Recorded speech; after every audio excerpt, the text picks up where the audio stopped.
নমস্কার, আজকে আমি চিংড়ি মাছ ভোনার রেসিপি করব। ভিডিওটা না টেনে শেষ পর্যন্ত দেখতে থাকুন। ভিডিওটা যদি ভালো লাগে অবশ্যই লাইক করবেন আর কমেন্ট করে জানাবেন কেমন হয়েছে। নিত্য নতুন ভিডিও পেতে আমার এই চ্যানেলটি সাবস্ক্রাইব করে রাখবেন আর বন্ধুদের সাথে শেয়ার করবেন। এখানে আমি চিংড়ি মাছ বেছে ভালোভাবে ধুয়ে পরিষ্কার করে নিয়েছি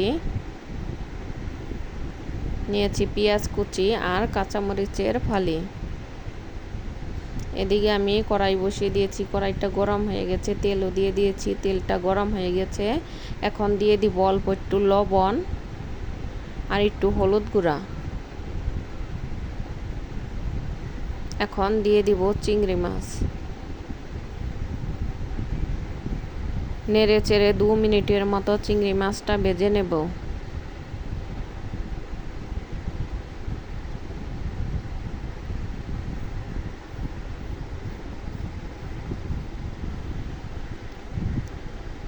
চিংড়ি মাছটা ভাজা হয়ে গেছে, এখন নেড়ে চেড়ে নামিয়ে নেব।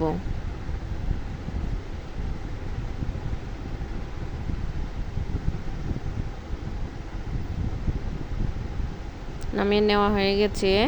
ওই কড়াইতে দিয়ে দিব আর একটু তেল। তেলটা গরম হলে দিয়ে দিব তেজপাতা আর গোটা জিরে। হালকা লাল লাল করে ভেজে নেব। লাল লাল করে ভাজা হয়ে গেলে দিয়ে দিব পেঁয়াজ কুচি আর কাঁচামরিচের ফালি। চুলার আঁচ মিডিয়ামে রেখে নেড়ে চেড়ে 3-4 মিনিটের জন্য ভেজে নেব পেঁয়াজটা।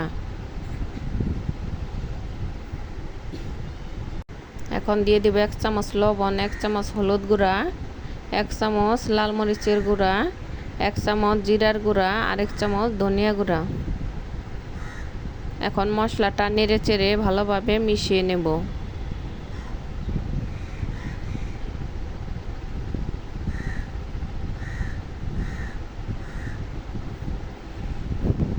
ভালোভাবে মেশানো হয়ে গেলে এর মধ্যে দিয়ে দিব অল্প একটু পানি।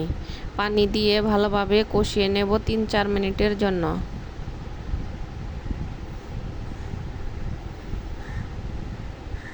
তিন চার মিনিট পরে দিয়ে দিব ভেজে রাখা চিংড়ি মাছ। চিংড়ি মাছটা দিয়ে আরও 2-3 মিনিট কষিয়ে নেব।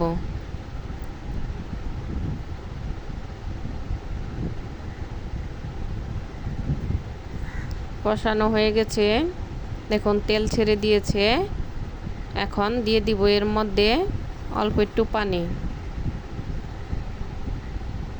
যেহেতু বোনা এর জন্য অল্প পরিমাণ পানি দেব। চুলার আঁচ হাই হিটে রেখে আরও 7-8 মিনিট অপেক্ষা করব।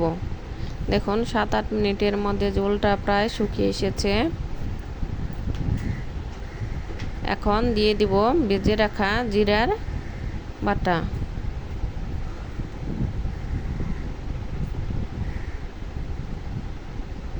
জিরা বাটা দিয়ে আরও 1 মিনিট রান্না করলেই এই চিংড়ি মাছের বোনাটি হয়ে যাবে।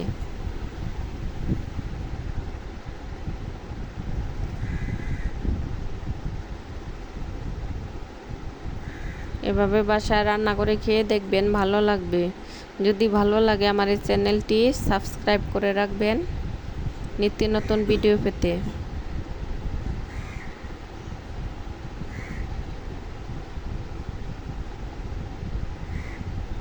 1 মিনিটের মতো হয়ে গেছে, এখন নামিয়ে নেব।